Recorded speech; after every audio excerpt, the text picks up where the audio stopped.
Welcome to the Good Games Podcast, episode number 204. This is a show where we talk about video games and gamer-related things. My name is Frank from Palm Manso, and I'm your host. And as always, I'm joined by the co-host of the show, Alex Nunez. What's happening, sir?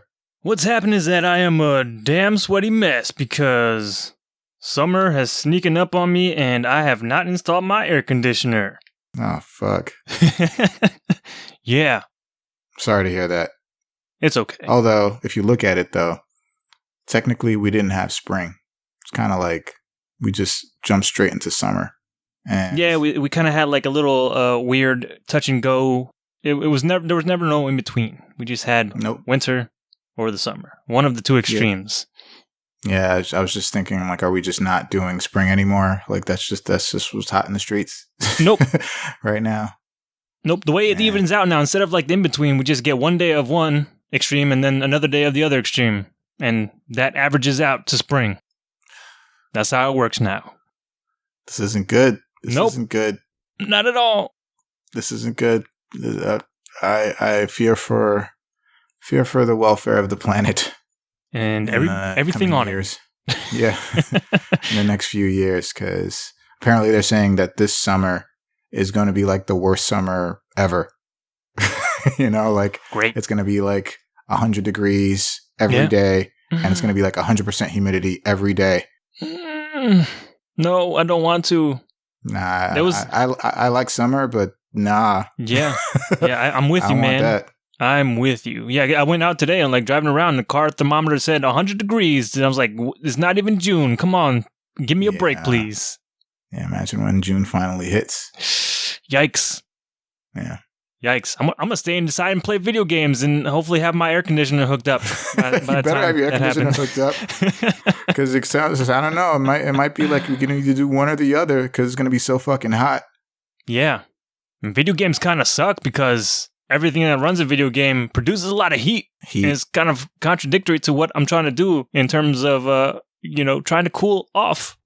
Find some respite. Yes. Especially if you have a 360. Like those power units are ridiculous, dude. Well, the older ones, I should say, because those power units created a ton of heat, and you were fucked. Yep, it's like you basically had to pick and choose in the good old days of like 2005, 2006. But yeah, this is our reality now. Well, on a somewhat lighter note or better note, I guess I have. I'm jumping into 4K, like full, like, both feet. And so I got the TV, I got the 4K Blu-ray player, and I thought that my existing sound dock had, it does have 4K pass-through, so I thought I was all good. But when I tried, so I put a couple of movies on, 4K movies on. I've also invested in a lot of 4K movies, so I put some movies on, and a couple of movies didn't give me any issues. But I wasn't aware that what I was watching was 4K or not. So I put on a particular movie. I put on Terminator 2 in 4K because greatest action movie of all time. Sure. And I got an error saying that this movie does not support HDCP 2.2, so that now it's going to be played in just regular 1080p HD, and I'm like, what the fuck does this mean? Okay. Yeah.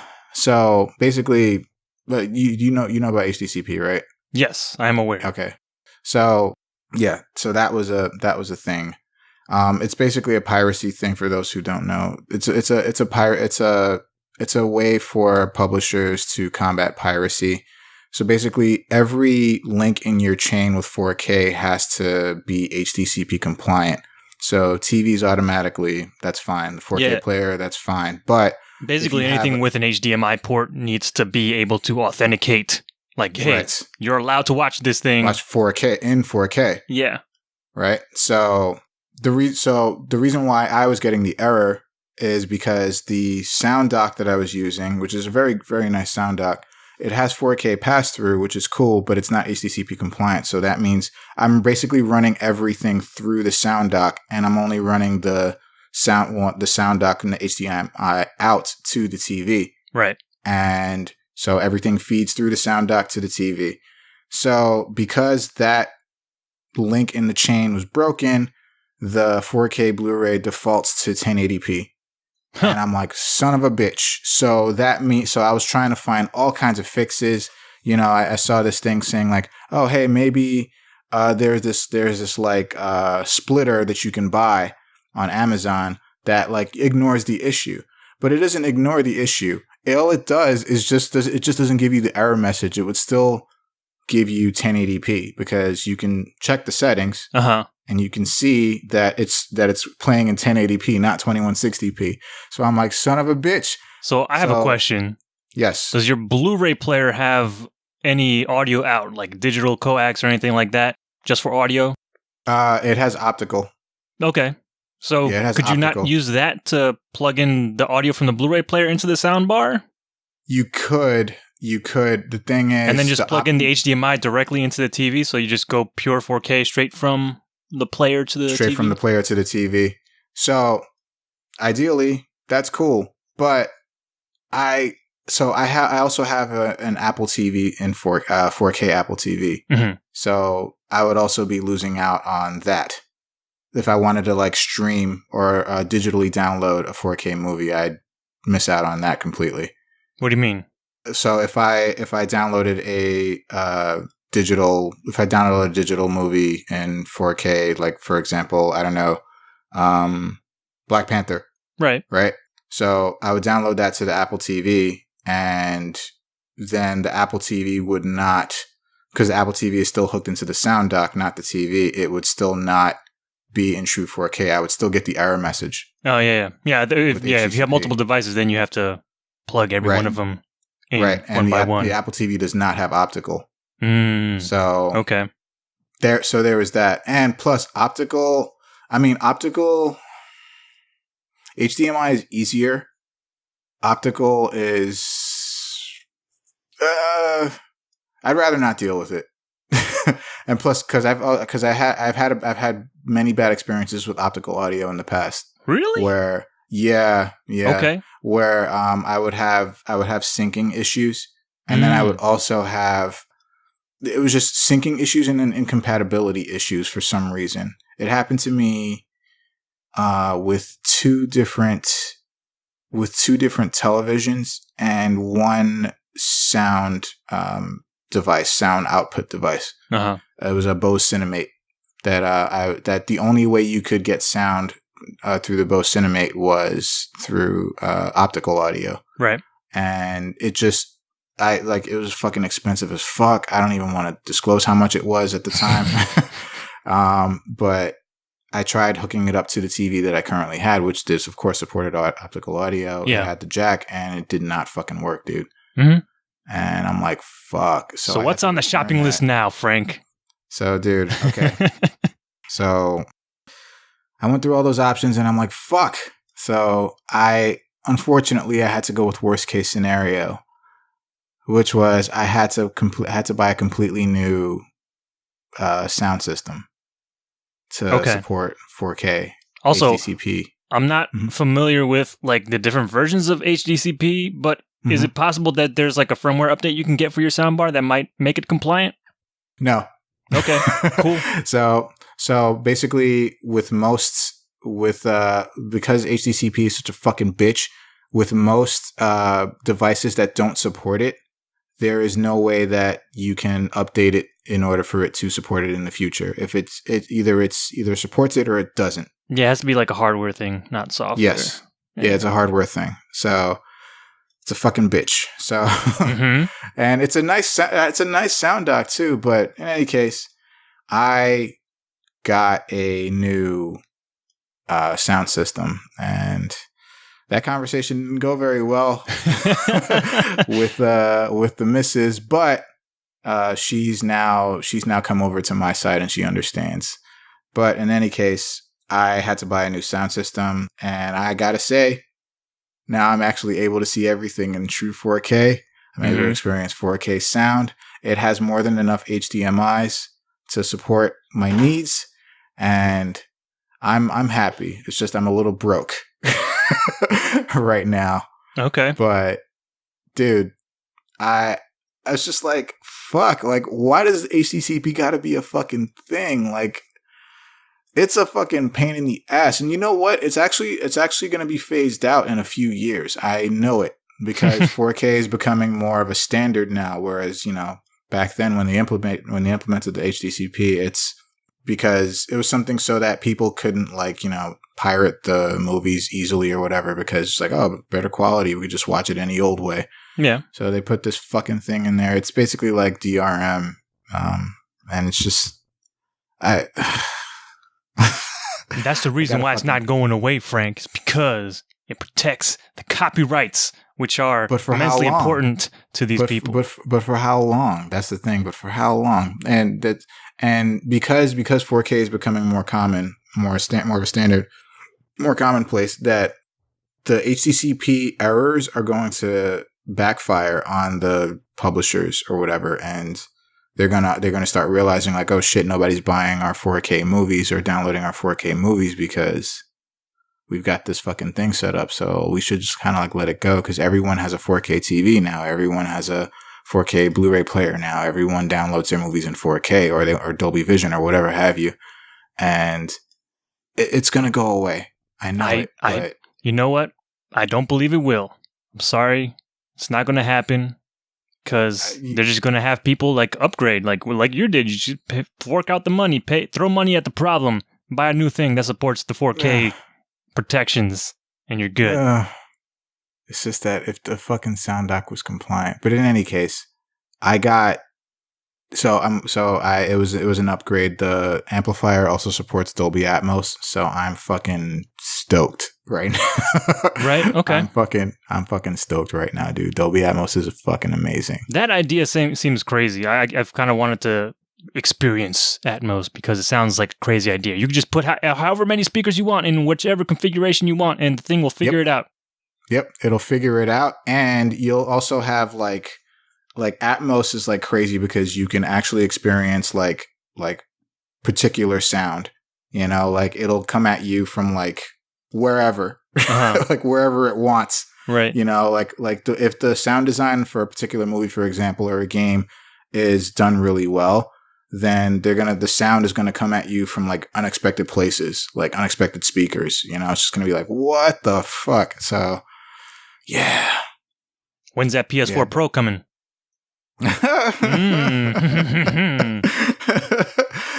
Don't tempt me. You said you really claimed close. You're going both feet in. You're going all in on this 4K business. I am going all in. Don't tempt me, because I'm actually like I have a good amount of money on a gift card for GameStop. Pretty much enough to buy a PS4 Pro. But the thing is, I'm kind of struggling with the idea of like, because I'm like, my PS4 is just fine. Like, sure. I like it. It's great. And 4K, I'm like, they up-res most things. And I understand it runs a little faster, but PS4 is fine. I don't need to trade it in right now. It's a paltry 1080p from the PS4 Pro, or for the PlayStation 4. The Pro gets you up to 4K. So the thing is, the PS4 is in fact in the second bedroom, and in the second bedroom, I have a 1080p TV, which I'm fine. I'm perfectly fine with. You say that now, dude. I am fine. I'm perfectly fine. Although I really, really, really want to fucking play God of War in 4K, dude. Oh my god, that game must be amazing in 4K. It's pretty good.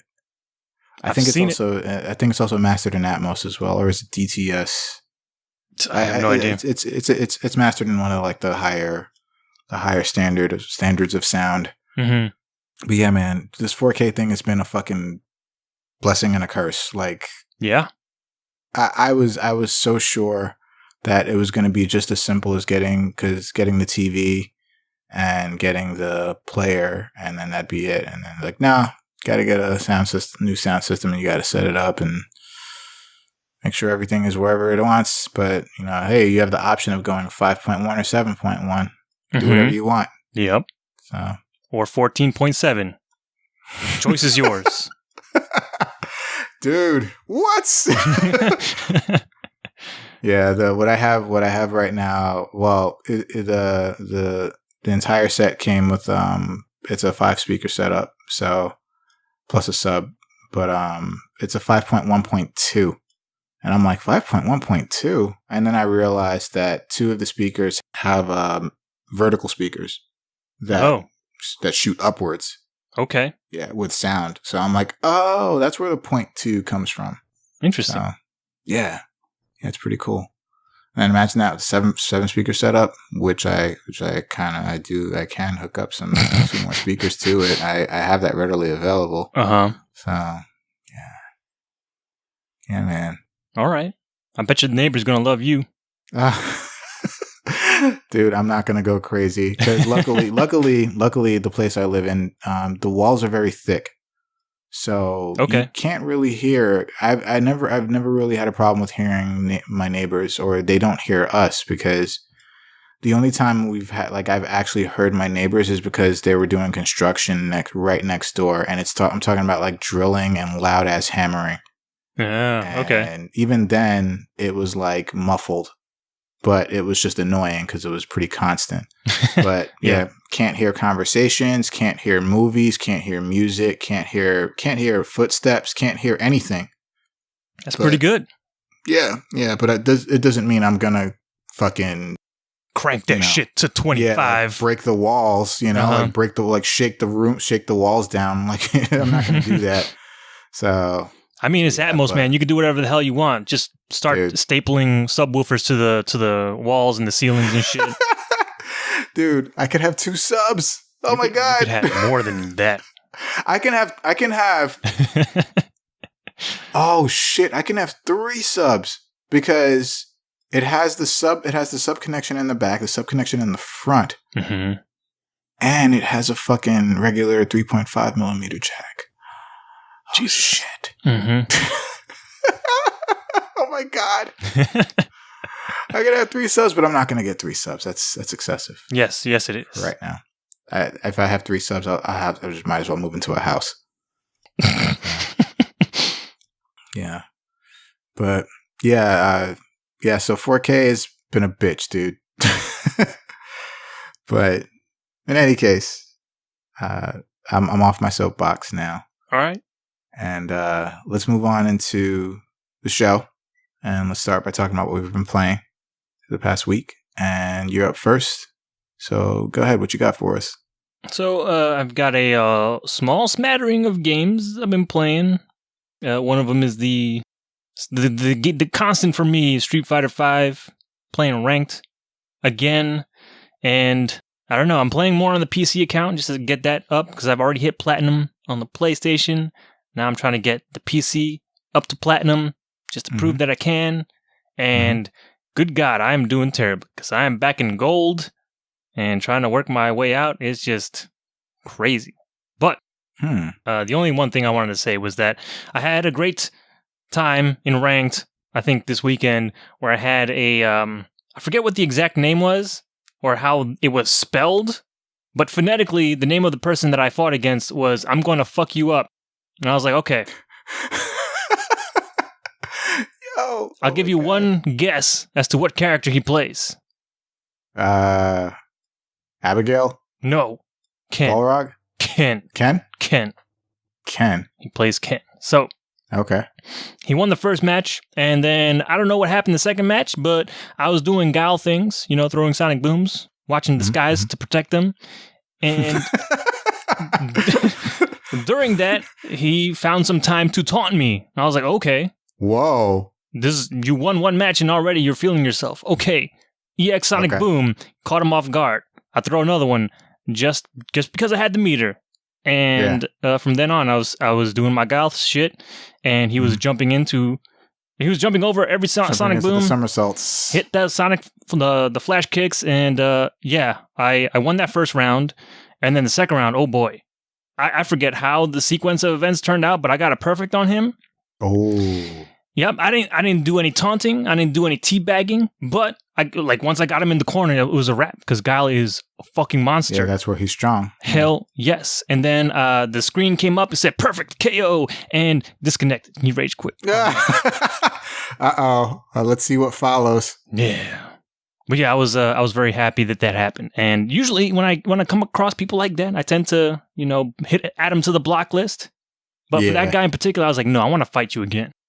Okay. I will relish the fact if I get to play you again. But yeah, that was I don't know, man. Something about ranked, just the scumbags come out and they just, they feel like dude, they feel don't they? Oh my God. Mm-hmm. It is pretty ridiculous, dude. But anyway, continue. I'm just thinking of Dragon Ball, man.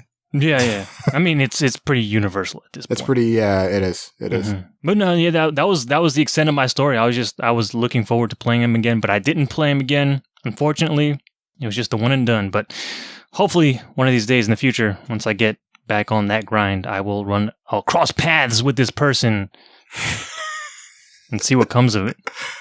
Yo, can I just say, like, what the fuck is wrong with people? Like, their names are like the worst. Yeah, they're pretty bad. Like, so in Dragon Ball, you can change your, like in Street Fighter 5. You've probably run across like some of these people or like some people with terrible names. But I mean, Dragon Ball is worse because you can just change your name whenever. There's no restriction. Yeah, and you can change it to whatever, and it's just like I don't want to fucking fight, or I definitely don't want to lose to someone named like Big Cock Steve 25 or some shit like that, or motherfucker 69. Like, it's just like, yep. Or it's like the fucking worst, dude. Mm-hmm. I'm like, what is wrong with people? Just zero chill. Oh God. You give them an inch and they take a whole fucking mile and change. And it's not just that. It's not just like it's not just the names. It's just like, yo, people be ducking in ranked. Like, yeah, they duck in ranked all the time. And I'm like, what? Just not rematching? Not rematching, or if they scrape a win by, they'll leave. Mm-hmm. They won't even award you the run back. They also, well, I forget how it works in Street Fighter, but in Dragon Ball, like, you have the colored squares or whatever. So there are people who see your colored square, and this only happens in ranked, never in casual, because casual doesn't really matter. Right. But they see your colored square, and if your colored square is higher than them, they automatically reject the match. Okay. And I'm just like, come on, it's just fucking play. But people be ducking because all they want to do is just raise their rank, But yeah, people are kind of just, like you said, it's universal. People they just want to protect that rank so bad that they're willing to just, they won't ever fight anyone, only if someone is lower ranked than them. Right. If they can see it, People only care about the W's. Yeah. Yeah. Fuck learning. I just want to win. God, fucking it's just like, I really don't want to lose to someone named like Ball Gobbler or Sister Fucker, or I've seen that. I swear, I'm not even joking. I'm just like, oh my God. I believe you 100%. People do the fucking worst. Yep. But in any case, please continue.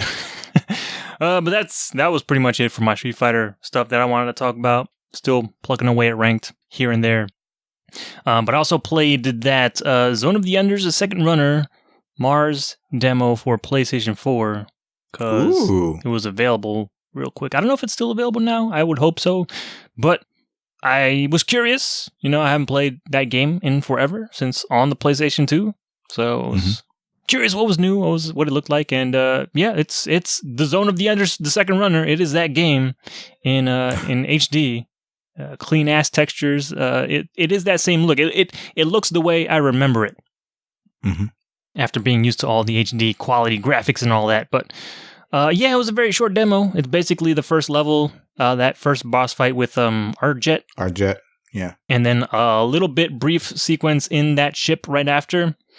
So not a whole lot of stuff to do. I found it funny that right when you start the demo, it asks you what control scheme you want to do. You want to do the classic control scheme, or do you want to do what they call Pro?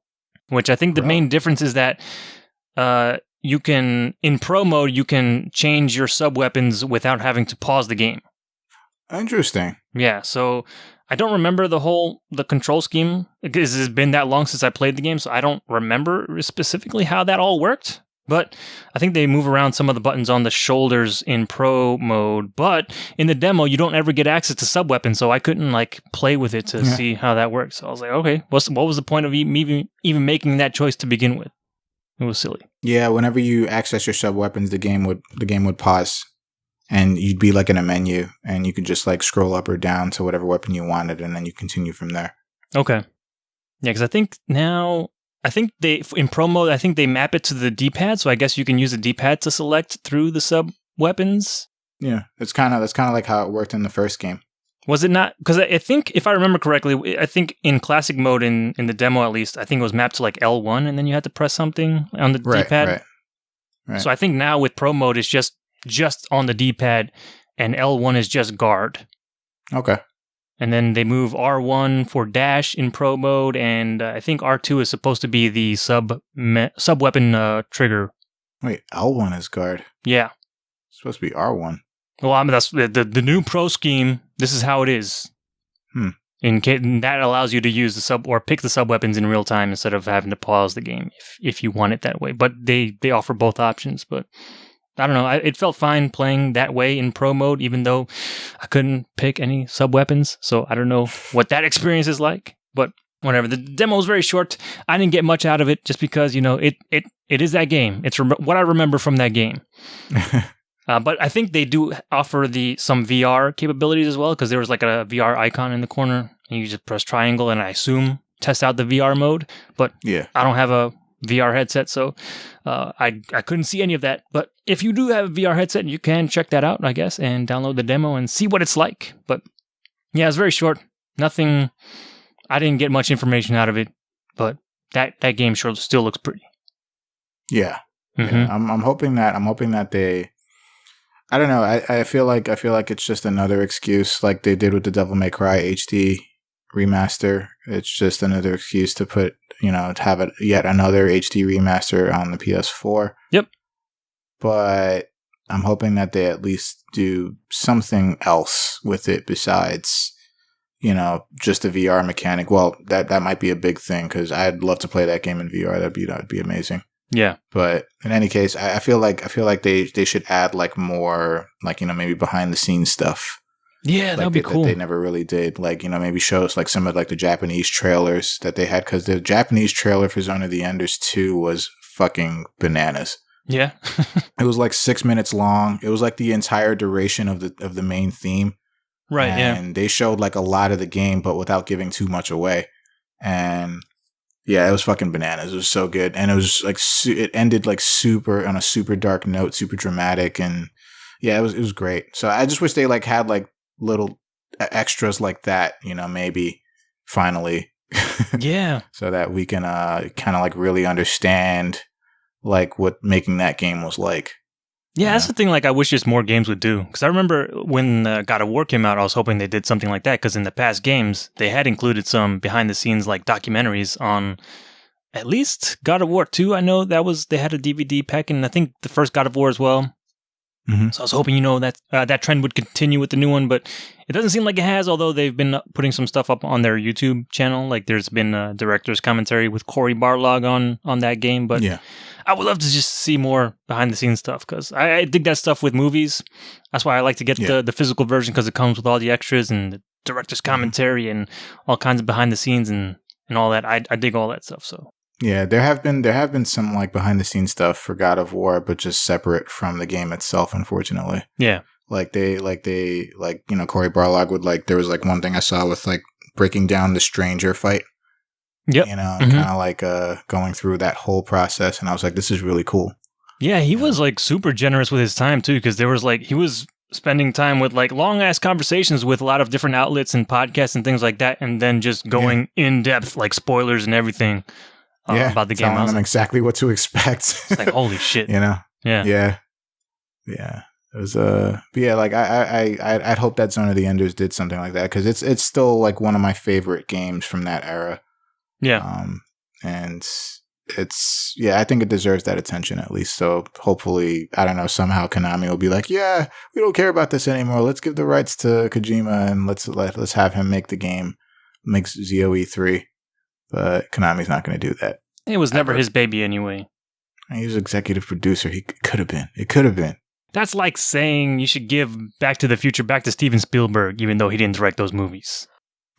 Well, he actually, I mean, Kojima was actually pretty heavily involved in the second one, that I know.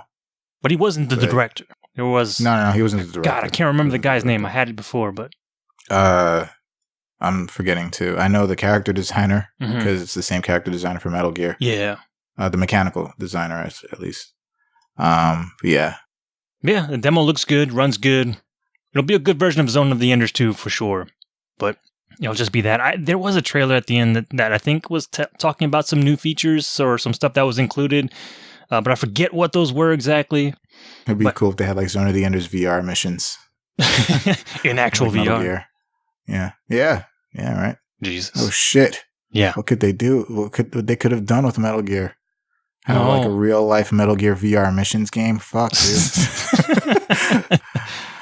Wrong place, wrong time. Yep. Was too soon or too late. I don't know. Whatever you want to look at it. Yeah. But also, besides that, the I think the game I've been spending the most time with this week has been Hacknet, which, let me tell you, Frank, this game is so my thing. It is not even funny. It is a hacking simulator, basically. All right. And there's some like light story stuff, but you boot up the game and you're basically looking at a computer terminal. And that's how you play the game, is by interfacing with this computer terminal. And I guess you're this, I don't know if you are an existing hacker or if you're a guy that just downloaded this like Hacknet operating system or something, but you start the game and you get emails from this hacker guy and he tries to show you the ropes and you learn to hack, and it kind of goes from there. You get invited to be part of some like hacking groups and you do contracts for them, hacking various systems and getting data or deleting stuff and all kinds of, hackery type of deals. And man, I really like this game because I am kind of a computer nerd, and a lot of this game is you using a command line interface, which is something I'm pretty familiar with. So I was just like, when the tutorial came up and it's like I'm using actual like commands, I was like, oh shit, this is for real. This is like the actual stuff. Like they're not sugarcoating this or making it or dumbing it down or anything. So I was like, all right, I'm about this. So yeah, I don't know if it's like, because of that, I don't know if it's going to turn a lot of people away, because it is very much that. Like if you know Linux, if you're familiar with like a bash shell, then hey, maybe this game is for you. Maybe you might be interested. But yeah, this game I think has been out for a few years, and I had it in my library, in my Steam library for like a while. But I'm kicking myself now that I haven't checked it out sooner, because it is pretty cool. It just digs into that kind of hacker aesthetic that I think is one of the main reasons why the Matrix movies resonated with me so much, is because of that, the computer side of things. And this is kind of that in a way. It's really cool. The one thing I do have a problem with is that like the interface is a little weird. It's not great because so whenever you connect to other servers and other computers, you have like a net map on the bottom of your screen, and it's kind of like it's just a box with a bunch of nodes on them, and the nodes are not arranged in any sensible way whatsoever. So there are a couple times where there are nodes overlapping each other, or it's just chaos in that bottom screen. And sometimes there are lines connecting certain nodes, and you have to hover over each node to kind of see the name of the node to see what server or what device that it is that you had connected to before. But yeah, it is just a mess, and I was kind of hoping you could like move stuff around manually to kind of clear it up, but you can't. And you just have to deal with, I guess, the way the game automatically shuffles that stuff for you. So I I was a little disappointed in that. Like for me, I don't know if it's like the same for everybody, but there's like one particular node that like 3/4 of that node is overlapping with my home PC's node. So it's hard to go back to my computer whenever I want to connect to my stuff. So it's just a weird interface. Stuff like that was just, I don't love, but they get the command line stuff right. There's actually a point in the game where you're hacking some dude's server for some information. I forget exactly what, but he's like some guy that was part of this one hack group that you got invited to, and he kind of went rogue. And I think they task you with like, hey, you've proven yourself by doing all these contracts, and you should go and hit this guy up, see what he's doing, or I forget what I think he had hacked like the Microsoft servers because they can't use, the actual name of the companies. So this is Microsoft instead of Microsoft. And he, I guess, stole a bunch of their data and he's storing it on his server somewhere. So they ask you to delete it. And I think during that process, like, as I'm hacking his computer, I get tracked. And then he basically kicks me off. He turns off my computer. He fork bombs my computer as I'm using it. And he deletes my GUI, which was fun. So your computer reboots and then you're forced into a terminal interface. Like, oh shit. This is kind of crazy because I don't have like all the windows and stuff. I can't click on anything. I have to do everything purely by typing it out. So that was a kind of cool moment for me. It was like, okay, this is great. I dig it because that's how I used to use computers back in the day. Back in like the late 80s, early 90s. Windows wasn't always a thing that people had. You had to use like DOS and other things to load into Windows, and you had to be familiar with that command line. So that was kind of a throwback for me, just having to do that sort of thing. But yeah, it was kind of cool because you have to like, in that terminal interface, you have to like, okay, I'm going to connect to this guy. You look in your logs on your computer and you see who connected to your computer and what they did. I'm like, oh, he deleted this file. Okay, that's probably the file that gives me the graphical interface for my computer. So I connected to his IP address. I did some hacking there purely with, typing everything out. And I got my file back. And then you reboot your computer and then you're back to normal. And I was like, okay, this is fucking really cool. I like this game a whole lot. And the other thing, though, I do have a problem with is that sometimes it's not clear like what or how you can stop like trace attempts, because I guess some servers, when you start hacking them, a trace will start and you get alerted on your screen. And ideally, you want to finish before the trace completes, before they find you. Right.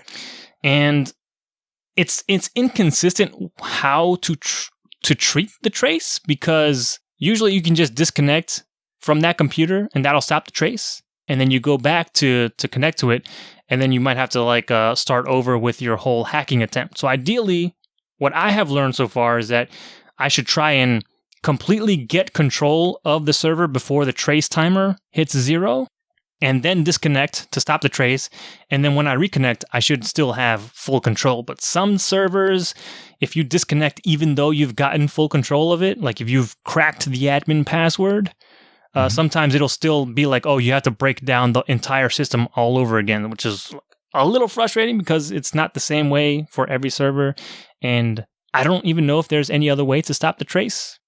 But other than that, it's kind of fun. There are some like cool moments that happen out of that. There was one contract that I was trying to do where they warn you about a trace on a certain system, and I didn't think of it a big deal about it because I've been dealing with traces so far. And this one like happens like very fast. Usually you get like 90 seconds or so, but it's like it's not exactly 90 seconds, depending, I guess, on the difficulty level of that server that you're trying to connect to. It can go much faster or much slower than that actual 90 seconds. But this one that I was trying to hack went by super fast. It was like maybe 5 seconds, if that. Oh, man. I was like, holy shit, this is ridiculous. And this has never happened before, but I think specifically on this server, when the trace completed, you got like a warning screen on your computer, and it's like, oh shit, this is some failsafe that kicked in, and they're like, hey, you have one chance to stop this from happening. You're basically what you have to do is you have to go over and hack into your ISP server and change your IP address with your ISP, because by the time the trace completes, they have your IP address, so they know who you are. Your final chance to kind of anonymize yourself is to go directly into your ISP server and change your IP address. And once that happens, once you verify all that, then there's like you have like another kind of ticking time bomb, and you only have a couple more seconds to actually hack into your ISP server and get that completed and change your IP address, and then you're safe. But some of that weird tension is fucking fun for me for whatever reason. But yeah, it's a pretty cool game. Cool. Sounds interesting. Sounds like really different, but like kind of almost. It's like it's almost trying to like break the wall, like the fourth wall. In a way, yeah. Where you're doing like this is like you're actually hacking into stuff, but you're not. Yeah, and it feels like you're actually using a computer because you're using all these like actual commands to do things and all these tools. Yeah. Yeah, and there's a point where I was trying to change the graphical UI because I guess they have different themes that you can download for your system. But at least in the beginning of the game, you basically have just to move a file over, but it won't take effect until you reboot the computer. So I'm actually rebooting this fake computer to get the graphic UI that I want, like the same color and theme and everything. And it's just like, what am I doing? And why am I having so much fun with this? This is dumb. Yeah, just that whole computer nerd shit, technology stuff just resonates with me so much. So I'm like, I'm very much into this thing. And I'm only a few hours in. I think I'm seeing somewhere where it's like where they say it's like 6 hours to complete the game. I guess to finish like the quote unquote story. But I do have some DLC available for that game as well. So I think that's like another campaign that I can maybe play. So I'm gonna dig more into Hacknet and mess around with it. But I'm having a ton of fun with it so far. Cool. Yeah, it definitely sounds like something you'd be interested in. Mm-hmm. I was like just playing the tutorial and I'm like, they're trying to ask you to do some certain command. I'm like, and they tell you how to look for help. And I was like, wait a minute. I think I already know how to do this. And I did the command that I know. And I was like, oh shit, this is for real. And I was hooked from there. But yeah, Hacknet is pretty cool. Like making something like that. It's like the intimate knowledge of everything that you have to have in order to make something like that. Yeah. And I imagine too, it's kind of like a fun way too for people to learn command line stuff. Right. So like you have an excuse to kind of play around in this thing, and you're not going to destroy your computer in the process. So it could be interesting for laymen, if you will. But yeah, Hacknet is a ton of fun for me, at least. What about you, buddy? What have you been playing? Well, other than the usual, I got the chance to because we've been talking about VR quite a bit so far in this episode. So I actually got the chance to play some more VR games this past weekend, this long weekend we just had. And one of those games, I was just like, wait, I've seen this like on YouTube and Facebook and Twitter and like news. So I'm like, holy shit, this is awesome. I get the chance to play this game. So the first game I played was Beat Saber. So for people who don't know what Beat Saber is basically like DDR, but with lightsabers. And you're using your hands to pretty much, swipe at arrows that come at you on the screen. And it's a rhythm game at its core. And yeah, that's it. That's the whole thing. When you're strapped in and you have your goggles on, so the arrows come at you, and you have each hand signifies a color, and so your left hand is red and your right hand is blue. So and the direction of the arrows indicates the direction you're supposed to slice the arrows. So if if it's like blue facing left, you swipe your right hand to the left, and the saber cuts it in half, and then it moves on, along with the song that's playing. And so, that's pretty much the gist of it. They throw a lot of like combinations at you. Like they'll throw diagonals, they'll throw like different directions, like down and left at the same time. So you have to be your hand-eye coordination has to be really strong in order to play this game at a decent level. And Another really cool element of the game that they throw at you is that there are these like walls of sound. And so like say there's like a wall of sound coming at you and it's like coming at your like it's like chest height. If you stand, if you get hit by this wall of sound, it counts as a break in the combo. But if you duck under the wall of sound, you don't break the combo. Oh, Jesus. So you basically have to avoid like these walls of sound. So that involves like vertical walls of sound that's the size of your entire body. So you have to step to the left or to the right. Mm-hmm. And all the while, whenever they throw these walls of sound at you, there are arrows that you have to swipe. And they cleverly hide arrows sometimes like behind these walls of sound or next to these walls of sound, like outside of your peripheral vision.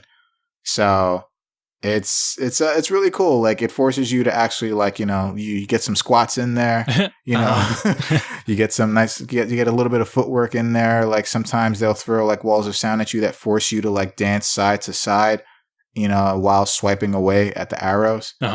And it's a really cool game. The music for the most part is EDM, and I thought all the songs were pretty good. They only had about a selection of about 12 songs, I think, so far. Oh, wow.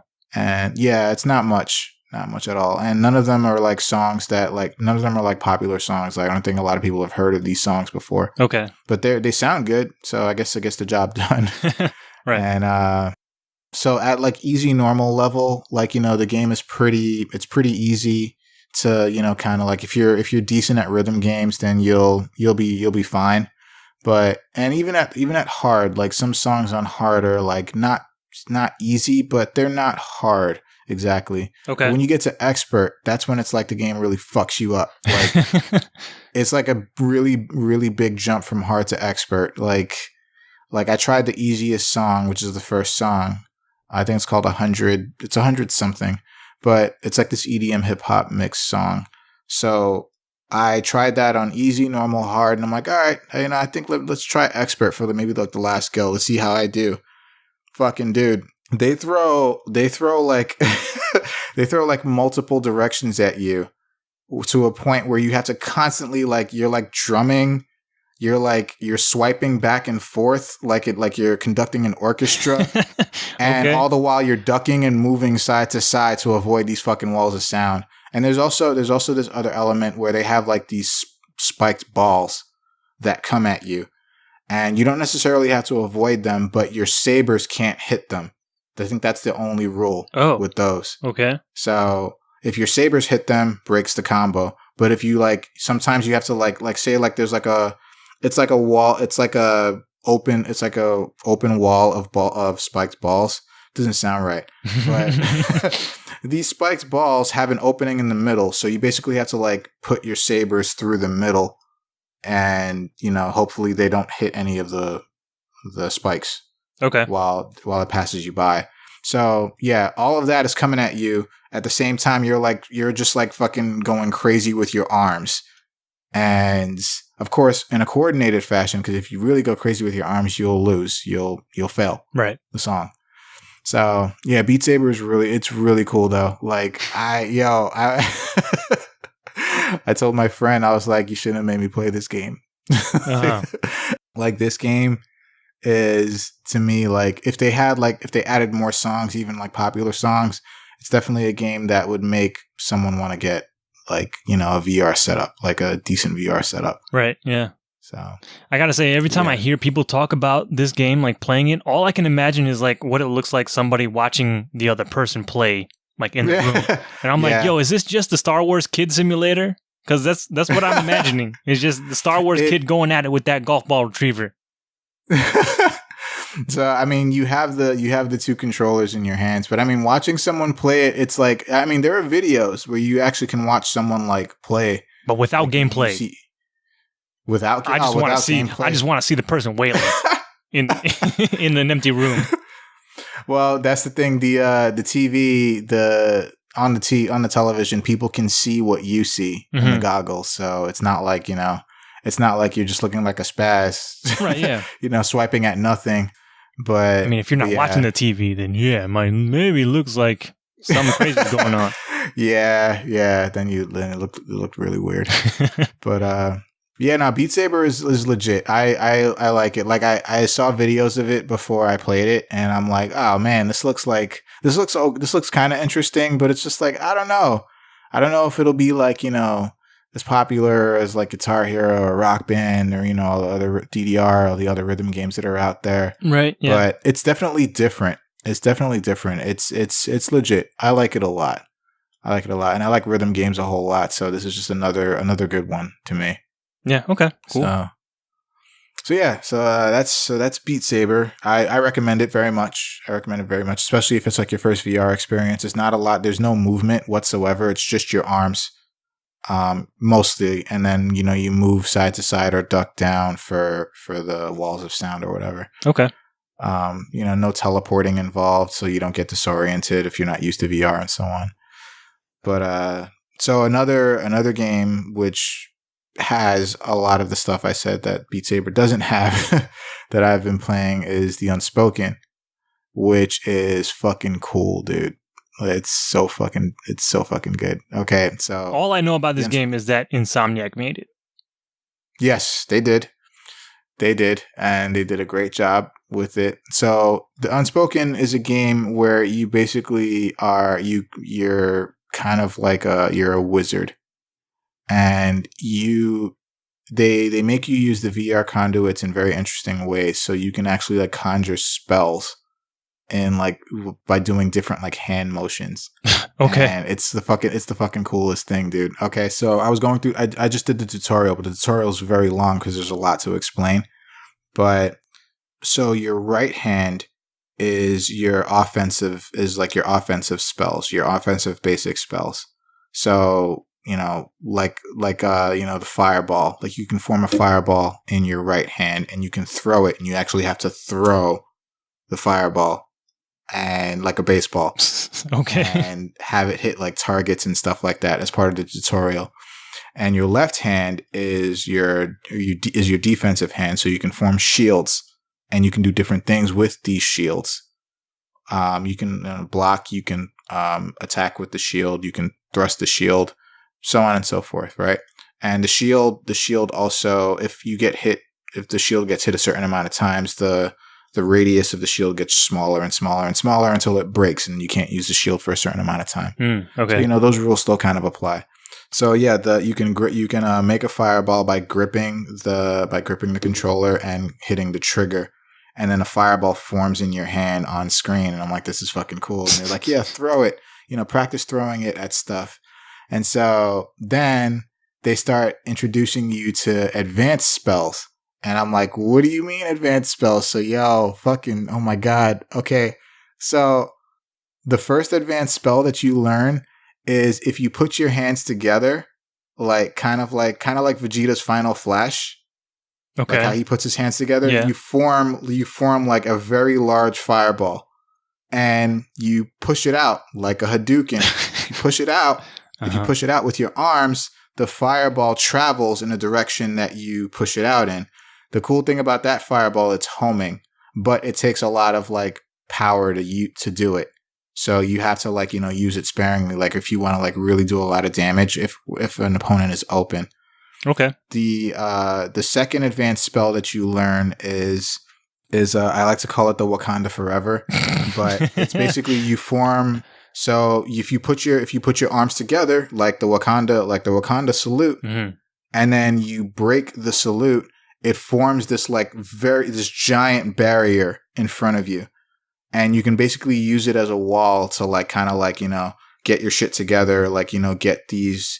Oh, in order to do these advanced spells, by the way, you need to teleport around the screen and get these engrams, and then you can go back to the wall that you just formed, let's say on a certain platform that you can occupy, and then you can start using all of these different spells. The last advanced spell that you learn, it's kind of weird, but it's the opposite of the Wakanda Forever. So you put your hands out, straight out, spreading your wings. Okay. And then when you do that, this electricity, this bolt of lightning forms in front of you, and then these fireworks come out. And then you have to actually like touch the fireworks to light the fuses.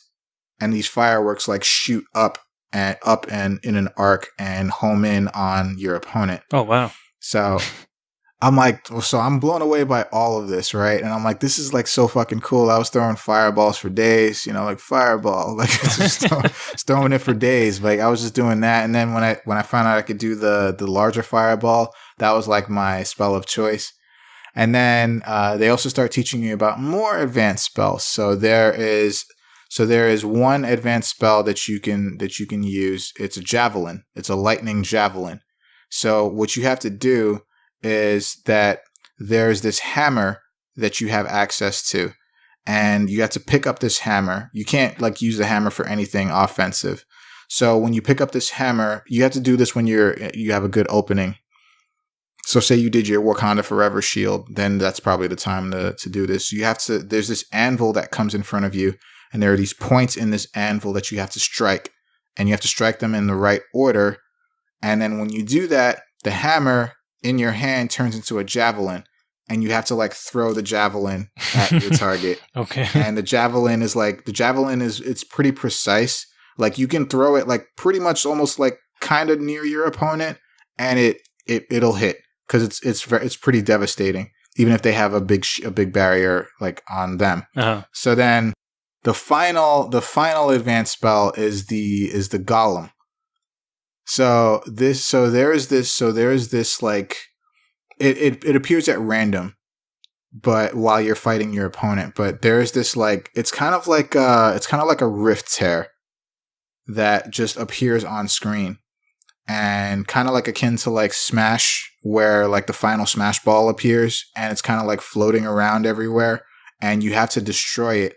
So whoever destroys it first gets access to this golem. And this golem is like this fucking big ass fucking golem. Okay. Right? Yeah. That it forms. Oh, let me back up a little bit. Just a little bit. If you do strike the tear, then what happens is that you get access to these pieces, like these like little like this is kind of like these little like toy pieces. You have to assemble the golem before it like comes alive. Okay. So like you'll have like 4 pieces. Let's say you'll have like a base, and it looks like a soda can on top of it. And then you'll have like these like metal like L-shaped things that look like trash. And you have to like take it. You have to like grip the base with your right hand or your left hand, and then you have to kind of start assembling the pieces of the golem together. And then when you assemble the pieces successfully, then the golem comes alive, and it pretty much like destroys most everything on the screen. Okay. So this is all so fucking cool, dude. Like I'm just like, this is fucking dope. like especially like, in VR, and it's like it's so fucking cool. So then they throw the whole thing at you. Okay, so your tutorial's basically over, but it's never really over unless you put it all into practice. So they give you a familiar to fight, and they're not going to kill you, but they're going to do damage to you. So basically they're going to kill you if you don't kill them first. So you have to basically put what you learn to use. So here you are teleporting around the screen, trying to get to safe places, trying to see where the opponent is. And you're fucking, you're strategizing. Do I do fireballs? When do I put my shield up? When is it good to do the Wakanda Forever shield? When is it good to do the Hadouken, the big fireball? When is it good? When do I have an opportunity to use the hammer? Where, is the golem going to come? Is the rift tear going to come out so I can use the golem? And when will I have an opportunity to put that together? Like, this is fucking dope, man. Like, I was blown away by this. Like, I thought this was great. Like, a really, really great use of, like, VR. Like, I didn't even know they had, like, competitive Unspoken matches in this game. Like, if you look at like high level competition in this game, it's fucking nuts, dude. It's fucking crazy. Okay. I'm like people are like fighting each other in VR. It's like dope. It's crazy. So Yeah, the Unspoken is pretty fucking dope, man. I really enjoyed it. Okay. And yeah, it's I didn't go past the tutorial because the tutorial was kind of like almost an hour. Wow. And yeah, because it's a lot to take in, and then you have to practice each and every single thing to your heart's content. So yeah, it took me about an hour to get through everything, and including fighting the boss of the tutorial and so on. So what is like the actual game like? Is it purely multiplayer, or is there like a PvP portion of it? I think there's a campaign to it, and you can play the campaign or you can play against other people.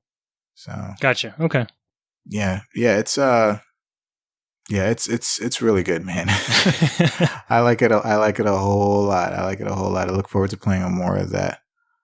And yeah, shout out to my boy, to Micah, to thank you for allowing me to play those games because he's got the VR set up. The VR hookup. So, yeah. So yeah, man. I say if you're gonna play any, I mean, they have some really good VR games out now. If you're gonna play any VR games, of course, start with Resident Evil 7. No, you start with Res Infinite, son. Oh shit, they have that in VR? They do. Yes. Oh shit, that's right. Mm-hmm. Yeah, I've been saying that, man. Yeah, I would definitely. Yeah, I'd say beat Saber, the Unspoken, Killing Floor. It's really good. Yeah. Yeah, those games are great. Yeah, there's some good stuff out there. Yeah. So, finally. It's about time. But, all right. So, that's it, I guess, for what we've been playing. And we are going to move into headlines. And before we do that, though, go to innercitygeeks.com so you can follow along with us in the show notes for this episode. So, in the first bit of news, the headline reads, Infamous hacker already wreaking havoc in Dark Souls Remastered. So Dark Souls Remastered came out last week. And, people are excited about Dark Souls because Dark Souls is amazing. And then you have people who have been modding and hacking the game forever because the game is fairly old. And there's this one guy. Fucking God. Mm-hmm. There's this one guy. He's a hacker who goes by the name of Malcolm Reynolds. And he is fucking just making everyone's life a living hell on purpose for fun in this game. He's doing some crazy ass shit to the point where he has this spell that this is like his worst infraction. Like he has this spell which not only does it do a crazy amount of damage, but it has these like stupid after effects. So the one of the after effects is that it inflicts curse. So the debuff lasts after death and it reduces the player's HP by half. And it also adds the egghead effect, and it's a status effect that gives the player a brain worm. Basically, they can't wear helmets, and half of the souls that they pick up from defeating anyone are consumed by the egg. So, and they're saying that the only way to remove the statuses are to use special items that are difficult to obtain at the very start. Also, just to be a dick, this dude broke his victim's equipment. The spell would break the victim's equipment. So, I mean, fuck.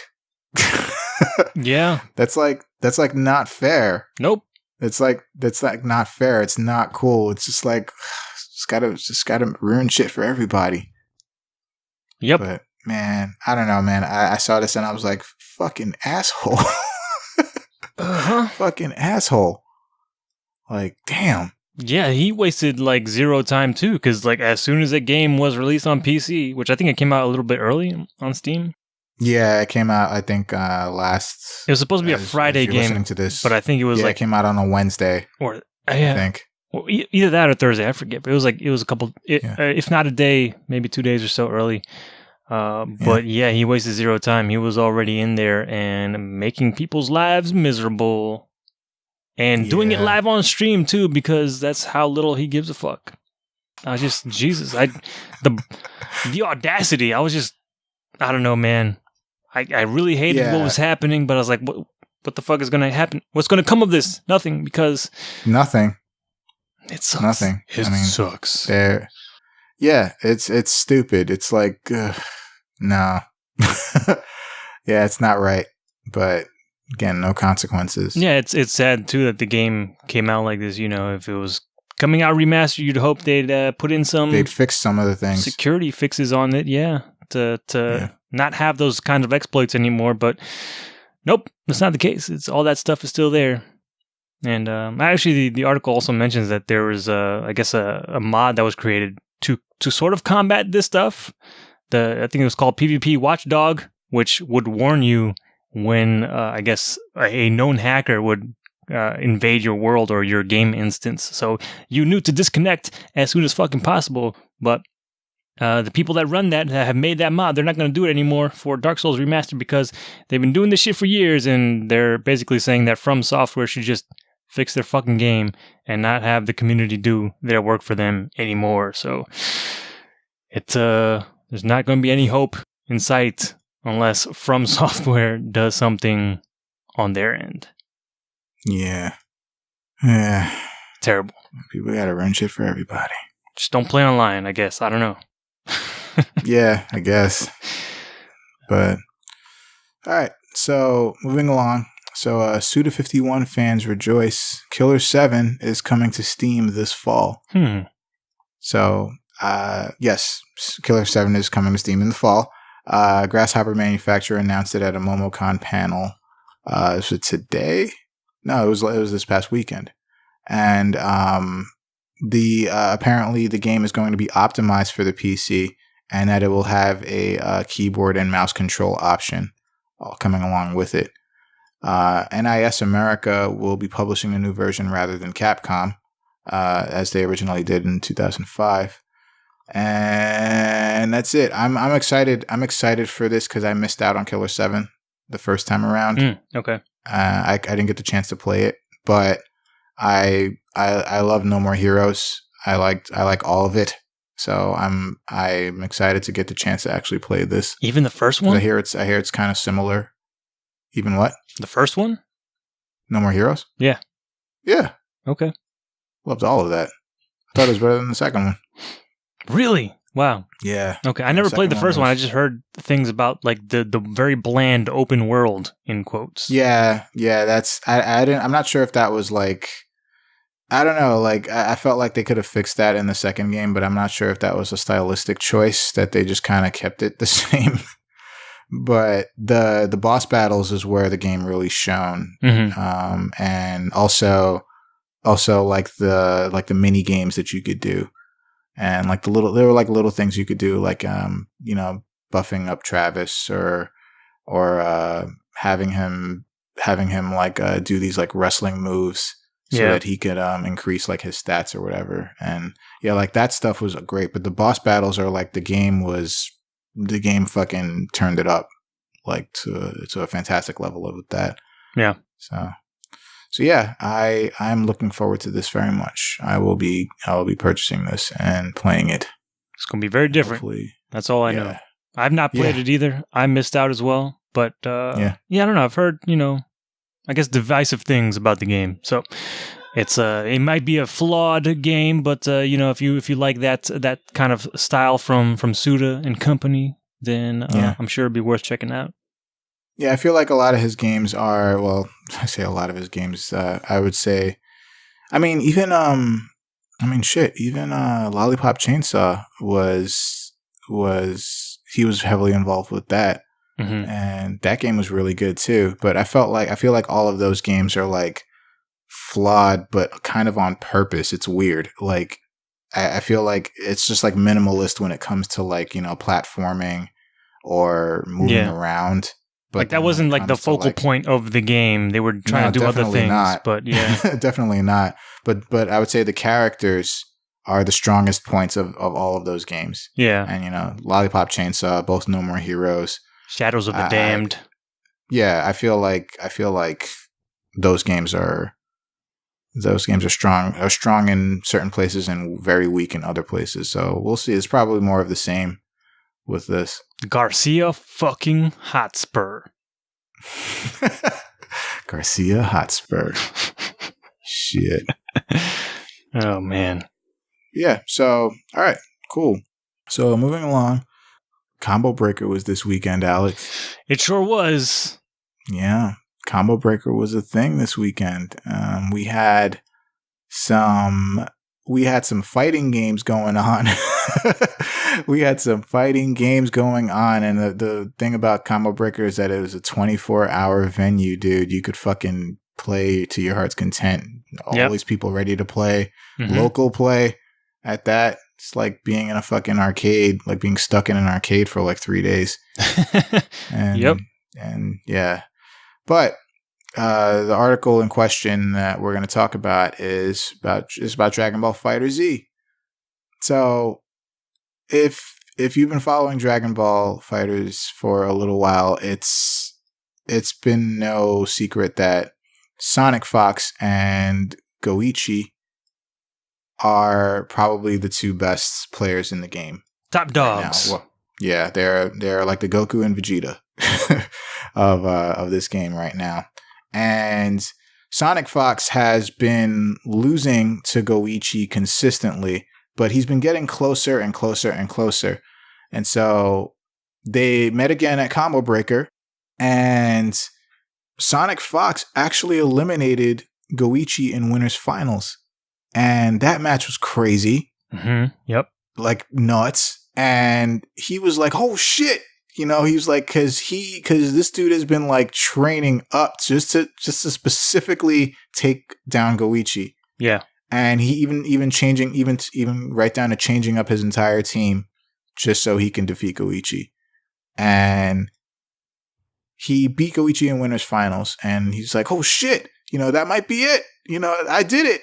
But Goichi, of course, being Goichi, fought his way back up through losers and got to grand finals. So they met again in grand finals, and in some fucking crazy ass shit, Sonic Fox actually beats Goichi in grand finals, solidifying a victory over his demon. And it was just like, oh shit.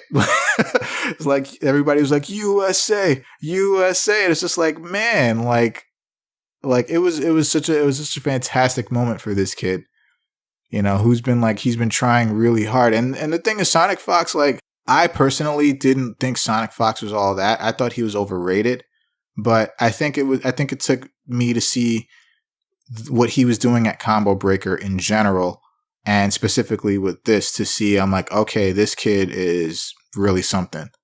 Like, he's really fucking good. Multiple Evo champion. I'm like, oh yeah, this kid's doing something. He's really good, turns out. Yeah. This kid was competing in 4 games in Combo Breaker simultaneously, and he also placed top 8 for all 4 of them. Like, he placed 3rd in Injustice, he placed 2nd in Skullgirls. The other game was, oh my god, what was it? Not Street Fighter. I won't even know. I forget. There was another game, but yes, he placed top 8 in that game, and he was the champion in Dragon Ball. So yeah, that's he was. I would think that somebody would wear themselves really thin, but no, he he was doing his thing, and it was such a great moment for him. He was like, oh shit, he popped off, but like in a very respectful way afterwards. Even Goichi was like, yo, good job, man. Like, you did it. It's like, you finally did it. Like, he gave him a hug and then shook his hand, and they bowed, and it was great. And he even held up Sonic Fox's hands, like, you know, he did it. Yep. So yeah, it was a great moment to see that Sonic Fox finally beat his demon in Dragon Ball. And I mean, Goichi still has like the best record in Dragon Ball to date. I think now with this loss, he has only two tournament losses in Dragon Ball, whereas he's won every other tournament that he's entered in Dragon Ball. Yeah. And I think the other loss was to Dogura. And yeah, it was crazy. I mean, the whole top 8 for Dragon Ball FighterZ was crazy. But Yeah, the winners final was dope. The grand finals, I thought the grand finals was really good with Gotenks coming back to OCV Goichi's entire team. Yeah. And I'm like, holy shit. But that Gotenks' pressure and his meter gain is ridiculous. Yep. It seemed like Goichi's weakness was empty jump lows, because Sonic Fox kept doing it and he kept getting caught. Goichi kept getting caught by those. So but I'm sure Goichi's gonna be like, all right, it's not gonna happen again. So next stop I think is the Summit of Power. Yeah, they might meet again at, and then Evo. Yeah. I just thought this was great. I don't know. What did you think about all this? Yeah, it's crazy that Sonic Fox finally came up on top, and without any controller issues, none to be seen, which is great that didn't happen again. Yeah.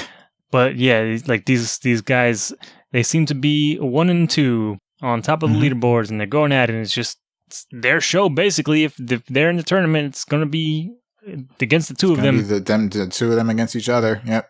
Yeah, it's still early days for Dragon Ball, but I'm curious how like the whole meta evolves from this. If like new characters come into play, because there's that DLCs still coming out, and I don't know. It's just it's again still early days for the game, and I'm just wondering how the players will take advantage of or learn new things and take advantage of that sort of thing, and how the meta evolves. That's the fun part, is watching how these guys kind of take what is given to them in the game and then do what the hell they want with it.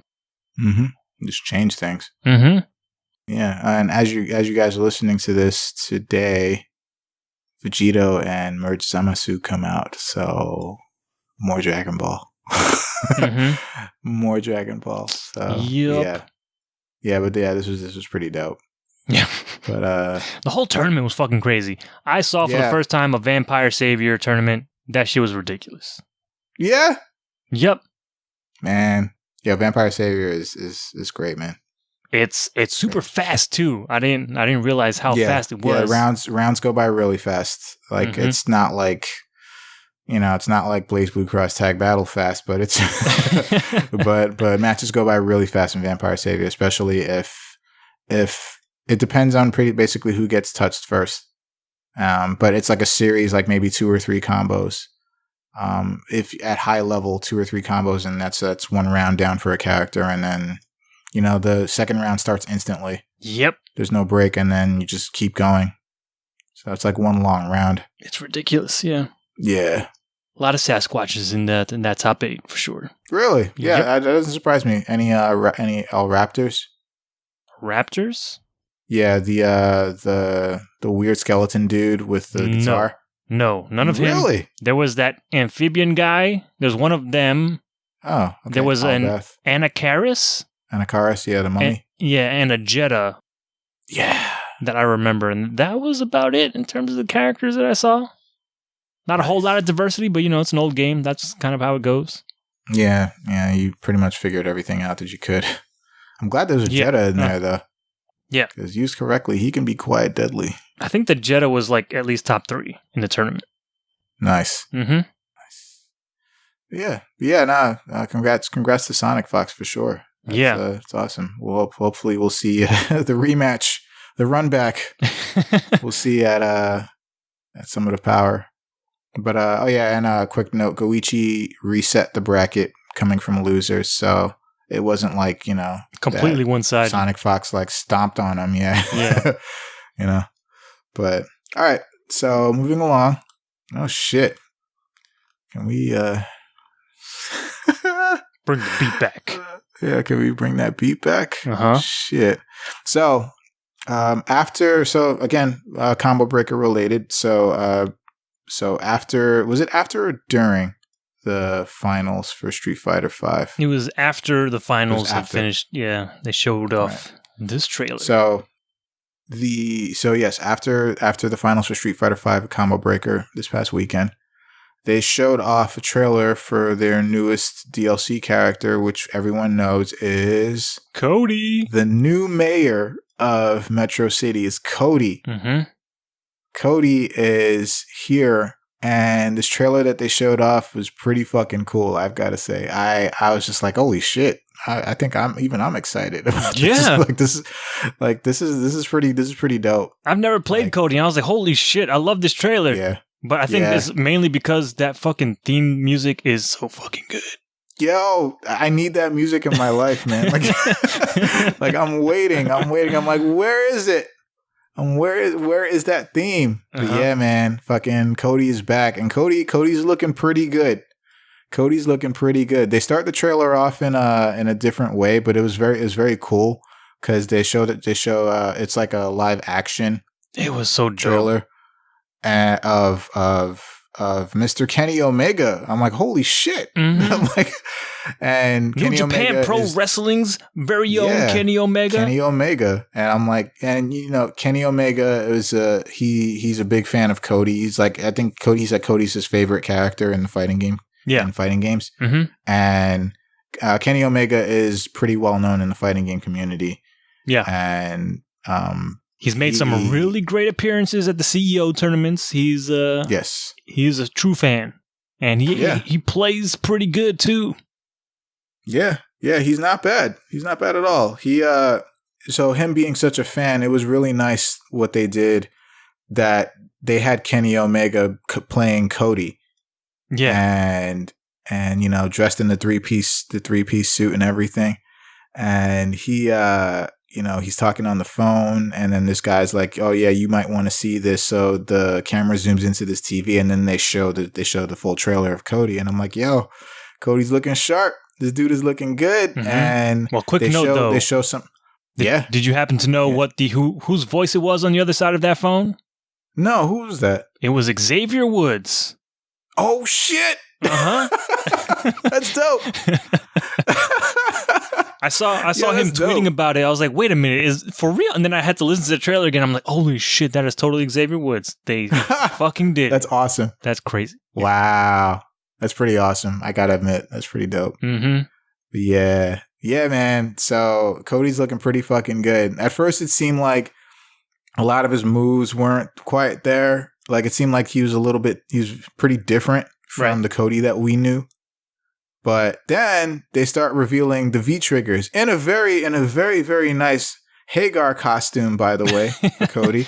I was just like, okay. I'm like, yo, do your thing, man. I'm like, he's looking good in that costume too. I'm looking ripped and shit. So yeah. So then they reveal his V triggers. So he has, everyone has 2 V triggers. So his first V trigger is sidearm, where he pulls out his knife, and then it seems like he has extensions to his combos and extensions to the range on his regular attacks. So the knife shit that he was doing in the trailer, I was like, yo, I can't. I'm like, was that a target combo with the knife? And I'm like, what the fuck? And I'm like, the dude is like able to throw the knife at the opponent, and I'm like, yo, what? Like, this is crazy. And a cool thing here too about his V trigger is that if his V trigger runs out, if he still has the knife in his hand when the V trigger runs out, he still keeps the knife in his hand until he throws it, or he gets rid of it, or he hits the opponent. I think one time, right? Yeah. So I'm like, yo, this is that's pretty dope. And then they showed V trigger 2. And I'm like, all right, what does V-Trigger 2 have to offer? V-Trigger 2 is called Dirty Coach. And he pulls his pipe out. And with his pipe, now his range is increased even more, it seems. And his rocks are back. So he uses his rocks as baseballs. And the setups that he can do with the rock that you see in the trailer, I'm like, oh my God. He was able to knock Abigail out of a full armored state. Yeah, with one swing, and I'm like, oh, this is something, and I'm like, pipes and rocks and shit. And I'm like, man, it's all there, checking off all the check boxes. Yeah, like the dude hit the rock up into the air and starts setting up. It's kind of like a Nadeshiko for Mika almost. Yeah. The rock just like came down mad late Mm-hmm. It's just like, I'm just like, the dude is already in the middle of a combo. It's just extending it. Yep. And I'm like, this is dope. So yeah, man, Cody is looking good. Cody's looking real good. And then the critical art, they showed the critical art. I was like, what's the critical art going to be? And the critical art is his criminal upper. So the tornado punch that he had in Alpha 3 and Street Fighter 4. But now since he's all cleaned up and he's the mayor now, it's called Criminal Punisher. Punisher. A nice touch. Yeah. But it's a larger tornado than the regular move that it was in those other games. Yeah. So yeah, it's like Rashid's V Trigger 1 big. So So yeah, man, and I gotta say, now Cody was looking real sharp in the first two suits that we saw, but I gotta say all of his costumes are dope. Like, he's got 5 costumes on release, it seems. Yeah. And they all look good. Like, I'm just like, this is great. I'm actually really excited for this character. And the only thing that sucks is that we gotta wait a month to get this guy. Yep. They announced a release date as June 26th that Cody will be coming out. So, yeah. You want some good news, Frank? What's that? He's going to be playable at E3. Well, I'll let you know. I'll let you know how that goes. Yeah, but yeah, Cody's looking really, really good. I have to say personally. Yeah, he looks. I like overall a lot of what Street Fighter V has been doing, like reinventing old characters and giving them new tricks and stuff. It's very refreshing. I like it. Yeah, and I really like the Kenny Omega thing. That was really nice. That was really cool, especially if you're like up on the lore of what's been going on behind the scenes in terms of the fighting games and stuff, and how they've, like, those two guys, him and Xavier, have been involved. Woods, yeah. It's very cool. It's the cherry on top. Although the one thing I did want to mention too is that apparently his V skill is that that double kick thing. Yeah. From his Final Fight days, it's that same move that eats up his life in order to do the special move. Right. I think this came from like an official Capcom source, but when he does that move, it takes away some of his life in the game, but as white life. Oh, okay. Which is again another little callback to the Final Fight days. The Final Fight. Nice. They're paying attention to the small details, and that's kind of cool. Yeah, that's cool, man. Yeah, Cody's looking good. Cody's looking real good. I don't know. He's looking good. He's looking good as a character. He's looking good. Like he's real cleaned up now. Yeah. But the dude when he comes out, he's just like I guess what does he say? He's like, actually, I think he says something after like working. He's like, I guess I can have fun now too. Oh yeah. Yeah, he's all cleaned up and he's unshackled. Yeah, man. I guess Cody's always going to be Cody. Yep. But yeah, one of his costumes is the Alpha 3 Street Fighter 4 costume of him in the pinstripes. Yep. And the prison shackles, garb. So, yeah. Yeah, man, I'm excited. I'm excited. This is hopefully gonna be good. Yeah. But all right. So speaking of E3, so E3 is upping their security a bit, and they are banning backpacks and they're adding bag checks. So I could speak personally. I was there last year. They did bag checks, but they did bag checks kind of loosely and while you were waiting in line. So they had someone walking around and checking everyone's bags. So it was kind of like when it was time for everyone to go in, everyone could just like walk in, no problem. So now what they're doing is that they're banning pretty much bags of any kind.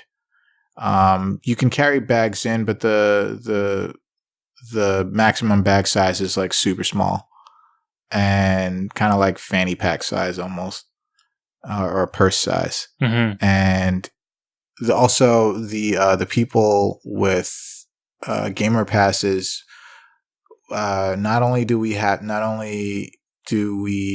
to use different entrances, but we also don't get to go in at the same time as everyone else. So I'm just like, ugh, they're treating us like bottom of the barrel. But any case, there's also a list of prohibited items. Obviously things that look like weapons or might be weapons or might be considered weapons, I should say. And then there's also the dress code policy. Nothing crazy revealing or anything. But yeah, the bag. I'm hoping that the bag check doesn't slow things down even more than it was last year. Yeah. But yeah, they're really trying to. I guess they're really trying to make it like this safe environment. But honestly, I think it just creates more of a bottleneck, and hopefully, I understand the safety issue, but still. Yeah. I remember hearing some people last year had some concerns about the security, especially it being the first year. The public was able to attend. Yeah. Like people just being able to sneak into entrances that they maybe shouldn't have been able to. Yeah, that was very much the case because especially if you went in with like a bunch of people. Yeah. Like if you like say I think one of the guards would like come around and check your bag, and then like one of your friends would just like walk right up to you.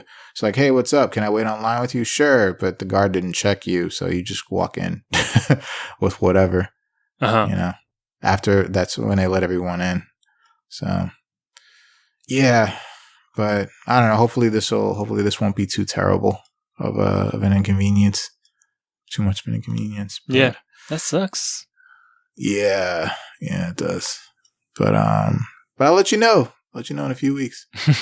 And last bit of news: Mega Man 11, which was announced some time ago, has a release date. It's coming out in October. It's coming out with a new amiibo, and this article also comes with a new trailer, which I gotta say, I didn't really think much of the game when they announced it, but this trailer looks fucking amazing. Like straight up like classic Mega Man feel and look, and it just looks great, and I have a feeling I'm going to love this game. I can tell. Okay. This is going to be good. It seems like they're it's kind of like they're taking like Mighty Number 9, and they're saying they're basically telling like Inafune like, hey, this is how you make a Mega Man game, not whatever the fuck Mighty Number 9 was. But yeah, man, it's looking really good. I am very, very excited. Like because like the game finally. At its final stage, it seems it looks like it's going to be like what the concept art was looking like for Mighty Number 9, which they decided to scrap and do in the way that they did it. Oh, okay. So yeah, I'm very excited about this. I know you don't care about Mega Man, but yeah, I just never got into the series, so it doesn't mean much to me, unfortunately. That is unfortunate. You are missing out, my friend. Listen, there are a lot of Mega Man games. There are. But I mean, hey, the Legacy Collection just came out. 1 and 2 combined. You can get, if you have a Switch, you can get them all and play them to your heart's content. I don't know. Without the nostalgia, I don't know if it'd be worth it. Yeah, it's worth it. It's worth it. Even if you haven't played them before, it'd be like a really good time to like get into them. Mm-hmm. And content for days, and just hours upon hours of fun or frustration. Also really difficult though. Exactly. Yeah, frustration for sure. I'm not gonna say they're not. They're very difficult though. But yeah, man. All right, so cool. So that is it for headlines for this week, and we are gonna move into new and upcoming releases. And Alex is gonna go ahead and take us through what we can look forward to. Yeah, so for this week, the week of May 29th, first up we've got Street Fighter 30th Anniversary Collection. Oh, yeah. Now available for the PlayStation 4, Xbox One, Switch, and PC. I want to pick that up, but I'm like, I don't know. I should maybe wait for it to go on sale because I love those games, but like I already have a bunch of different versions of those games, so it's nice to have them all in a nice package. But I think I can wait for a bit. I will say to its detriment that the games that are presented aren't like the console versions Like they're arcade ports, all of them. Mm-hmm. And I feel like some games benefit from that and some of the better ones suffer, with the exception of Third Strike Online Edition, because they just ported that from the PS3 game. Well, I heard there were like some features that weren't from the Street Fighter 3 Online for PlayStation 3 that didn't make it to this one. Like I think it's just straight like the arcade port and not much else. Oh God! But you can just play it online. Yeah, you can play it online, and there's the training mode for the select few online games. Ugh. Yeah. So yeah, I to its detriment, the games are arcade ports. Like I would have loved like the PSP or Dreamcast version of Alpha 3. Yeah. Because it has all the characters, you know? And I'm not sure if they're somehow going to DLC that in there. I doubt it. But that to me, like, it doesn't make sense to just give the arcade version of Alpha 3, where the console version obviously was the better version of that game. You know? As far as content, you know, characters, just everything about it. Like, I want dramatic battle. I want, like, you know, all of the characters. I want, like, how many characters were there? Like 50? I don't know if it was 40 something? 40, maybe, somewhere around there. Yeah, like, I want all of those characters. I want World Tour mode. Hell yeah, you know, World Tour. Yeah, like, I want, like I know I said dramatic battle, but I want, like, all of the dramatic battles, like 1-on-2 or 2-on-1, and picking any character versus anyone, and it's just... Yeah. Yeah, man. I want all that stuff, but unfortunately, this is what we're getting. But yeah. I don't blame you. I already picked it up, but I don't blame you. Yeah. But that Street Fighter, that's out now. Also out this week is Owlboy is getting a physical version for both the PlayStation 4 and the Switch. Agony is now available for PS4, Xbox One, and PC.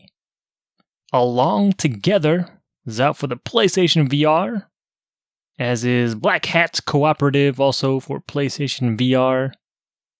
Die for Valhalla, PlayStation 4, Xbox One, Switch, and PC. Fallen Legion, Rise to Glory, out for the Switch.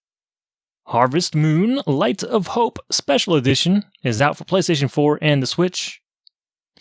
Ikaruga is now available for the Nintendo Switch. That's pretty dope. It's really good. Yes. Kabounce is out for PlayStation 4. Knights of Pen and Paper +1 Deluxe-er Edition for PlayStation 4, Xbox One, and Switch. Legend of K Anniversary for the Switch. Metal Slug XX for PlayStation 4. Moonlighter for PlayStation 4, Xbox One, and PC. No Heroes Here for PlayStation 4. Oh, sir! The Hollywood Roast is out for PlayStation 4. Old Man's Journey is out for PlayStation 4. RBI Baseball 18 is out for the Nintendo Switch. Sega Genesis Classics is out for PlayStation 4, Xbox One, and PC. Shift Quantum is out for PlayStation 4, Switch, and PC.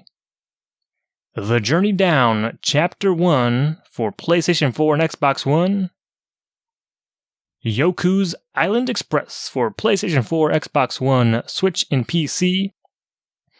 Fox and Forests for the Xbox One. Zamb Redux for the Xbox One. Defoliation for the Nintendo Switch. Gekido Kintaro's Revenge is out for PlayStation 4. Icy is out for the Nintendo Switch.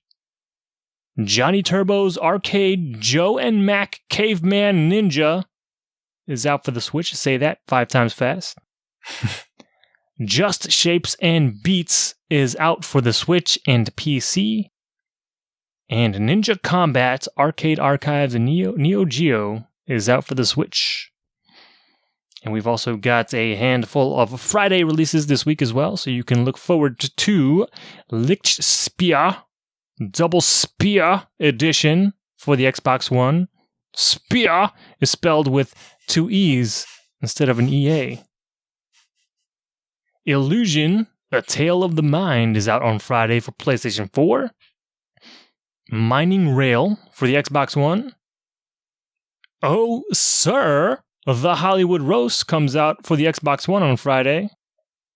And finally, the last thing I will mention is there's going to be an online tournament demo for the upcoming Mario Tennis Aces game for the Nintendo Switch. Ooh. That will start on Friday, June 1st, starting at 6 p.m. Pacific time. And that's going to go on through Sunday, June 3rd, and that'll end just before midnight Pacific time. So if you are curious about that game, you can download that free demo on the Switch and play some games online over the weekend. I am interested in that game. I've been jonesing for like a really good Mario Tennis game since the GameCube one. Yeah, I remember you bit real hard on that Wii U version and were promptly disappointed. I was very disappointed. The 3DS one wasn't bad. But it wasn't as good as the GameCube one. That one is still like the best. Okay. Still so fun. Yeah. But I'm interested to see what this latest iteration contains. Yeah, I don't think I've played like one of those sports games since the Game Boy Color versions of golf and tennis, because God, those games were real fucking good. RPGs from Camelot plus, mix it with the sports stuff. That was magical time. Yeah, Camelot also made the GameCube one, Power Tennis. And that was, I don't know if you played that one, but it was great. Good. But yeah, people are saying good things about this one so far, so hopefully the Switch version meets expectations. Hopefully. I'll be there. We'll see. Yeah, but other than that, that's going to do it for all our new releases this week. All right. Well, thank you for that. And that means we are done with this episode. So before we officially go, we would like you to visit innercitygeeks.com if you haven't done so already while you've been listening, because that's where we're located and we have a bunch of stuff sometimes regarding everything geek. You can listen to our episodes on our YouTube channel, and while you're there, you can subscribe. It's Good Games Podcast. And that's just another place that you can go to, I guess, look at the picture and also listen to the episode. Sure. You can leave a comment too, or a like. Yeah, that too, right? All that stuff, yeah. Comments, yeah, and upvotes, likes and stuff, yeah. Yep. So all that's appreciated. You can also listen to us on iTunes, where you can leave us a review while you're there, and that's the best thing that you can do for us because it lets us know how we're doing, and we can adjust accordingly. You can also listen to us where all podcasts are available to be listened to, like Stitcher Radio, Google Play, and the like. And I also want to encourage everyone that if you're going to do any kind of Amazon shopping, to go to innercitygeeks.com first. Then you're going to see an Amazon banner on the right-hand side of the page. When you click that, it will take you to Amazon as originally intended. And then when you buy something, some of that will come back towards us so we can provide more show and more content just for you. You can reach us on all of the social media outlets, mainly Facebook, Twitter, Instagram, at Inner City Geeks. The Twitter for this show is at Good Game Podcast. And you can also email us at goodgamespodcast@gmail.com. And that is going to about do it for this one. Thank you for listening, as always, everybody. And in leaving, we say, good games, everybody.